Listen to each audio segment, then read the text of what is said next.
The old man's breaths were shallow, each one a faint rebellion against the silence that had swallowed his home.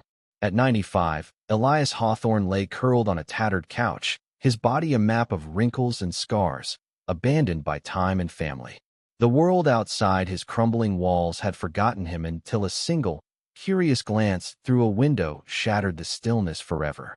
Elias had once been a man of vigor, a carpenter whose hands shaped oak into heirlooms that adorned the homes of Willow Creek. His workshop, now a graveyard of splintered wood and rusted tools, sat in the backyard, a relic of a life that no longer belonged to him. The world had moved on, but Elias remained, tethered to his house by memories and stubborn pride. The winter of 2025 was cruel, its icy fingers seeping through the cracks in Elias's walls. He hadn't eaten in days, his strength sapped by hunger and the weight of his own existence. The neighbors, once friendly faces who'd wave as they passed, had grown distant, their lives consumed by screens and schedules. Elias didn't blame them. He was a ghost in his own home, invisible until the moment he wasn't. That moment came on a frigid January evening, when the sky burned orange and the air stung with frost. Lila Carter, a 32-year-old nurse who'd moved into the house next door 6 months prior, was hauling groceries from her car when she noticed something off. Elias's porch light, a faint bulb that flickered faithfully each night, was dark. She paused, her breath clouding in the cold, and squinted toward his house. The windows were fogged, the curtains unmoved for weeks. A prickle of unease crawled up her spine. She'd seen Elias only once, a stooped figure watering his dead roses, his eyes distant but kind. Something told her to check. Lila knocked, her knuckles rapping against the warped door. No answer. She called his name, her voice swallowed by the wind. The door was unlocked, creaking open to reveal a house frozen in time-dust-coated furniture, yellowed photographs, and a chill that clung to every surface. In the living room, she found him, Elias, barely conscious, his lips cracked and his hands trembling. "Oh God," Lila whispered, dropping to her knees. His pulse was faint, his skin cold as the floor beneath him. She dialed 911, her training kicking in, but her heart raced with something deeper grief for a man she barely knew, yet felt bound to save. The paramedics arrived, their boots thumping through the house like an invasion. Elias was whisked away, a fragile figure on a stretcher, while Lila stood frozen, staring at the empty couch. She didn't know why she'd looked through his window that night. Maybe it was instinct, or maybe it was fate. But as she locked his door behind her, she felt a shift, as if the universe had nudged her toward a purpose she hadn't yet grasped. In the hospital, Elias drifted in and out of consciousness, his mind a fog of memories and pain. The doctors said he was malnourished, dehydrated, his body teetering on the edge of surrender. Yet, even in his haze, he clung to fragments of his past. Clara's laughter, the smell of sawdust, the weight of a hammer in his hand. He didn't expect to wake up, didn't expect anyone to care. But Lila did. She visited daily, bringing broth and stories, her presence a quiet rebellion against his loneliness. She didn't know his history, but she saw the man beneath the frailty, a man who'd built a life, loved deeply, and been forgotten. One afternoon, as Lila sat by his bedside, Elias spoke, his voice a rasp. "Why'd you come?" he asked, his eyes searching hers. Lila hesitated, then smiled softly. "Because you're still here," she said. "And that matters." For the first time in years, Elias felt seen. Not as a relic, but as a man with a story worth hearing. But the hospital wasn't the end of Elias's journey. As he regained strength, Lila began digging into his life, piecing together the fragments of a man the world had left behind. She found his old workshop, its tools rusted but intact, and a box of letters from Clara, their love etched in faded ink. Among them was a photograph of a young girl, no older than 10, with Elias's eyes and a smile that stopped Lila cold. The back read, "Sophie, 1975. Who was she? Elias's children were grown, estranged, their names known but faces distant. This girl was a mystery, a thread Lila felt compelled to pull. The twist came quietly, like a whisper in a storm. Lila tracked down Sophie, now a woman in her 50s, living in a nearby town. She wasn't Elias's daughter, but his niece, the child of a sister he'd lost to illness decades ago. Sophie had grown up hearing stories of her uncle, the carpenter who'd carved her a wooden horse when she was 5. She'd assumed he'd passed, like so many others in her family. When Lila called, Sophie's voice broke. "He's alive?" she asked, disbelief mingling with hope. She arrived at the hospital the next day, her presence a spark that rekindled something in Elias he thought was long dead. Sophie's arrival shifted the air in the room. She sat by Elias, her hand on his, and spoke of memories he'd buried, picnics by the river, his workshop filled with laughter, the horse he'd carved now sitting on her mantel. Elias's eyes, cloudy with age, shimmered with tears. For the first time, he spoke of Clara, of the pain of losing her, and the guilt of outliving everyone he loved. Lila listened, her heart heavy with the weight of his story, and realized this was bigger than her. She wasn't just saving a man. She was stitching together a life unraveled by time. As Elias grew stronger, Lila and Sophie worked together, clearing out his home, airing out the ghosts that clung to its walls. They found sketches of furniture he'd designed, each one a testament to a craft he'd abandoned. Sophie, a teacher with a knack for storytelling, suggested they share his work with the community. Lila, ever practical, organized a small exhibition at the local library, displaying Elias's old pieces alongside his sketches. The town, once indifferent, began to notice. People came, not out of pity, but curiosity, and left with awe for a man they'd forgotten.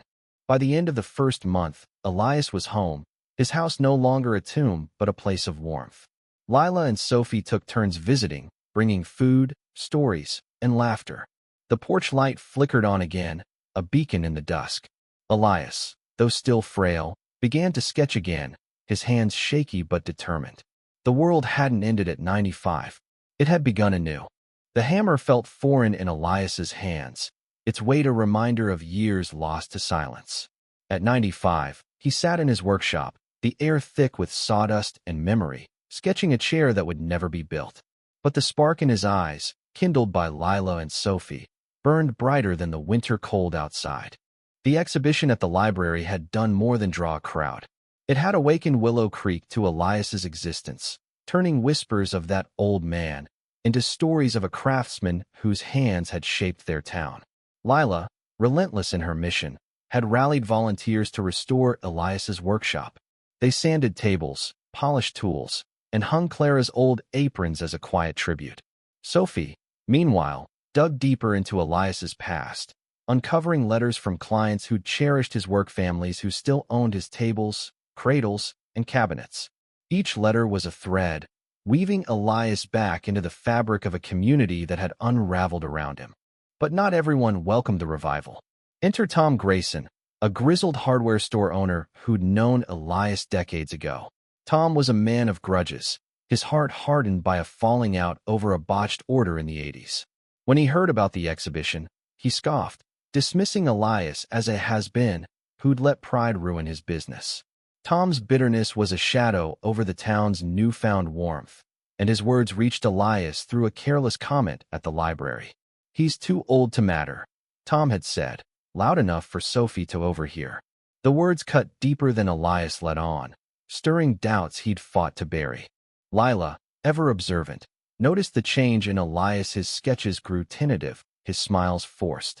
She confronted him one evening, sitting across from him at his kitchen table, the air heavy with the scent of soup she'd brought. "You're not too old," she said firmly, her eyes locked on his. "You're here, and that's enough." Elias shook his head, his voice barely a whisper. "I've outlived my purpose, Lila. What's a chair to a man who can't stand?" Her response was simple but fierce. "It's not about the chair. It's about you." The twist came unexpectedly, like sunlight breaking through a storm. Sophie, digging through Elias's attic, found a journal Clara had kept, its pages filled with stories of their life together. Among them was an entry about Tom Grayson, not a foe, but a friend who'd once been like family. The falling out hadn't been Elias's fault. Clara wrote of Tom's shame after failing to pay for a table he'd commissioned, a debt that spiraled into resentment. Sophie showed the journal to Lila, and together they devised a plan not to confront Tom, but to heal him. They invited Tom to the workshop under the guise of needing his expertise for a repair. Grudgingly, he came, his eyes scanning the familiar tools with a flicker of nostalgia. Elias, unaware of the journal, greeted him cautiously, expecting scorn.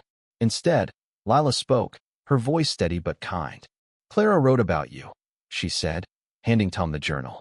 "She said you were the brother Elias never had." Tom's face froze, his hands trembling as he read Clara's words.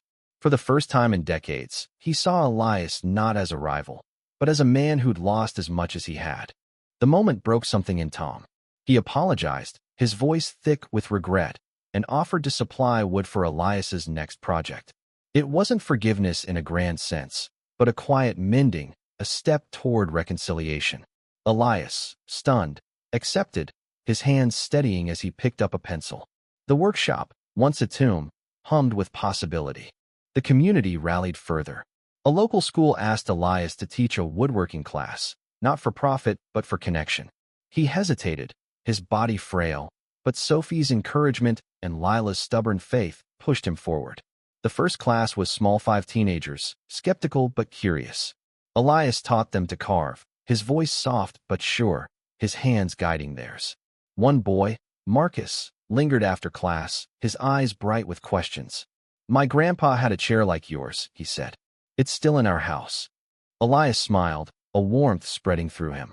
His work had outlived his solitude. As spring crept into Willow Creek, Elias's home transformed. Neighbors dropped by with casseroles, children played in his yard, and the porch light burned steady. Lila and Sophie became constants, their laughter filling the spaces Clara had left. Elias began a new project-a-cradle for Sophie's unborn grandchild, his hands slow but deliberate. Each stroke of the chisel was a defiance of time, a testament to a life reclaimed. But the shadow of age loomed. Elias tired easily, his breath shorter, his steps unsteady. Lila noticed, her nurse's instincts sharp, but she didn't push. She knew Elias wasn't chasing immortality, only meaning. One evening, as they sat on his porch, he handed her a sketch-a simple chair, its lines elegant yet sturdy. "For you," he said, "to remember me."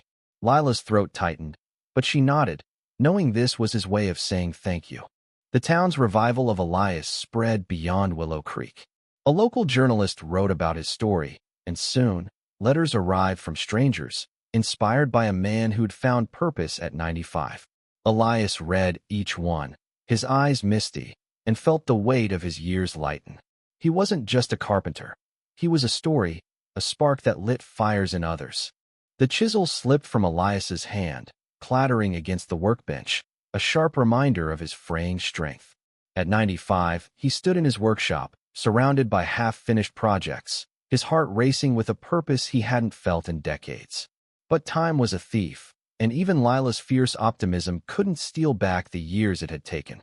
The woodworking class had grown, drawing more students and even a few adults, all eager to learn from the man whose hands had shaped their town's history. Elias taught with a quiet fire, his stories of oak and cedar weaving through lessons on grain and joinery. Marcus, the boy who'd spoken of his grandfather's chair, became a regular, his earnestness a mirror of Elias's younger self. But teaching drained him, each session leaving him breathless, his vision blurring at the edges. Lila noticed, her eyes sharp with worry, but Elias waved her off. "I'm not done yet," he'd say, his voice stubborn but thin. Sophie, meanwhile, had become the keeper of Elias's legacy. She digitized Clara's journal, sharing excerpts online, and the response was overwhelming. People from across the state sent messages, some offering to buy Elias's old pieces, others asking to apprentice under him. A museum in a nearby city reached out, proposing a permanent exhibit of his work. Sophie hesitated, knowing Elias's pride could bristle at being displayed, but she showed him the letter. To her surprise, he nodded, a faint smile tugging at his lips. "Clara would have liked that," he said. The twist came like a gust through an open window. One morning, a stranger appeared at Elias's door, a woman in her 70s, her face lined with grief and determination. Her name was Evelyn, and she claimed to be Elias's daughter-in-law, married to his estranged son, Daniel, who died 2 years prior. Evelyn carried a box of letters Daniel had written but never sent, each one a confession of regret for abandoning his father. He was ashamed, Evelyn said, her voice breaking. He thought you'd never forgive him. Elias sat silent, his hands trembling as he read the letters, each word a wound and a balm.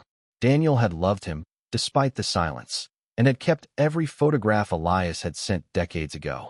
Evelyn's arrival shook Elias, stirring memories he'd buried under years of hurt. He'd assumed his children wanted nothing to do with him, but Daniel's letters told a different story of a man haunted by pride and fear, unable to bridge the gap he'd created.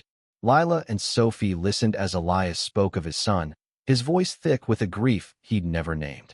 Evelyn stayed, not as a guest, but as family, her presence a bridge to a past Elias thought was lost. She shared stories of Daniel's life, his career as a teacher, his love for woodworking, inherited from Elias. The revelation was a quiet earthquake, reshaping Elias's understanding of his own legacy. The community, inspired by Elias's story, began to change. Neighbors started checking on each other, reviving a closeness Willow Creek had lost to time. A local carpenter, inspired by Elias, offered free repairs to elderly residents, and the library hosted weekly gatherings where people shared stories of their own forgotten heroes. Elias's workshop became a hub, not just for woodworking but for connection, a place where the young and old traded skills and memories. But Elias's health was fading. The doctors warned of a weak heart, urging rest, but Elias refused to stop. He finished the cradle for Sophie's grandchild, each curve a labor of love. At the unveiling, held in his backyard, the town gathered, their faces glowing in the lantern light. Marcus presented Elias with a small carved bird, a gift from the class. "It's for freedom," the boy said, and Elias's eyes shimmered. He felt Clara's presence in the breeze, her laughter in the crowd. Lila, ever the anchor, began planning a larger projecta community workshop where Elias's tools and sketches would be preserved, a place for future generations to learn. She enlisted Tom Grayson, whose gruff exterior had softened since his reconciliation with Elias. Tom donated materials, his hands steady as he worked alongside Lila, a quiet apology in every nail he drove. Sophie, meanwhile, documented everything, her camera capturing the rebirth of a man and a town. One evening, as Elias sat with Lila and Evelyn, he spoke of Clara's garden, long overgrown. "She loved roses," he said, his voice distant. Lila took his hand, her eyes fierce. "We'll plant them again," she promised. The next day, she and Sophie rallied the students to clear the weeds, their laughter echoing as they worked. Elias watched from his porch, his heart full despite its faltering rhythm. He was no longer a man left to die, but a man surrounded by life. The museum exhibit opened, featuring Elias's cradle and sketches alongside Clara's journal. Strangers came, drawn by the story of a man who'd found purpose at 95. Elias attended, leaning on Sophie's arm, his smile weary but genuine. He didn't speak much, but his presence said enough. The world had seen him, and he had seen it back. The rose petals trembled in the breeze, their crimson a defiant splash against the gray of Elias's yard. At 95, he sat on his porch, watching the garden bloom again, each flower a whisper of Clara's love. But his breaths were numbered, and the weight of that truth pressed harder than the winter cold ever had. The community workshop was taking shape, its frame rising in a lot donated by the town. Lila oversaw the project, her nurse's precision guiding every decision, while Sophie documented its progress, her camera a bridge between past and future. Elias's tools hung on the walls, his sketches framed like art. The students, led by Marcus, carved plaques for the opening, each one etched with a lesson Elias had taught. Measure twice, cut once, build with heart. Evelyn had become a fixture, her quiet strength a mirror of Clara's. She shared stories of Daniel's life, filling gaps Elias hadn't known existed. One letter, tucked in the box, spoke of a table Daniel had built, modeled after Elias's designs. "I wanted to make you proud," it read. Elias wept, not for loss, but for the love he'd missed. He asked Evelyn to stay in Willow Creek, and she agreed, her presence a tether to a son he could no longer hold.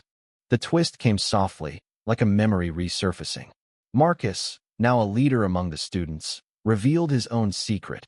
His grandfather, the one who'd owned Elias's chair, had been Elias's apprentice in the 60s. The chair, still sturdy, was a relic of their bond, a connection Marcus hadn't realized until he saw Elias's sketches. He brought the chair to the workshop, its wood polished by years of care, and placed it beside Elias's cradle. "It's home," Marcus said, and Elias nodded, his heart too full for words. The town's transformation deepened. The library gatherings grew, drawing people from neighboring towns, each sharing stories of resilience and rediscovery. A young couple, inspired by Elias, started a fund to deliver groceries to the elderly, ensuring no one would be forgotten as he had been. Tom Grayson, now a regular at the workshop, mentored the students, his gruff voice softened by purpose. The community wasn't just honoring Elias, it was rebuilding itself in his image. But Elias's time was slipping. His heart faltered, each beat a quiet protest against the inevitable. Lila, ever vigilant, arranged for a nurse to visit daily, but Elias refused a hospital bed. "I'll die in my home," he said, his voice firm. "But not alone." Lila nodded, her eyes wet, and promised to stay. Sophie and Evelyn joined her, their presence a shield against the silence that had once consumed him. The workshop's opening was a celebration. The town gathered under a summer sky. Elias, frail but upright, cut the ribbon, his hands steady for the first time in months. The crowd cheered, their faces a mosaic of gratitude and hope. Marcus spoke, his voice clear, telling the story of a man who'd taught him that age was no barrier to meaning. Elias listened, his eyes on the horizon, Clara's roses vivid in his mind. That night, Elias sat with Lila, Sophie, and Evelyn, the porch light casting a warm glow. He spoke of his life not with regret, but with clarity. "I thought I was done," he said, his voice soft. "But you showed me I wasn't." Lila squeezed his hand, her heart aching. Sophie smiled, her camera still, capturing the moment in memory. Evelyn, her eyes bright, whispered, "Daniel's watching." The next morning, Elias didn't wake. He lay in his bed, his face peaceful, surrounded by sketches and roses. Lila found him, her tears falling as she closed his eyes. The town mourned, but not with despair. They gathered at the workshop, sharing stories of a man who'd defied time, whose life had sparked theirs. The cradle stood in the center, a promise to Sophie's grandchild, a legacy that would endure. Lila planted a rosebush by the workshop, its roots deep in the soil of Willow Creek. Sophie published Clara's journal, its pages a testament to love and resilience. Evelyn stayed, teaching the students alongside Tom, their hands shaping wood as Elias had. Marcus carved a final plaque. For Elias, who built more than chairs. The porch light stayed on, a beacon in the dusk, a reminder that no one is ever truly forgotten. Elias's story lived on, not in the wood he'd shaped, but in the lives he'd touched. Willow Creek, once a place of passing glances, had become a community of open doors, where every neighbor was a lifeline, every story a spark.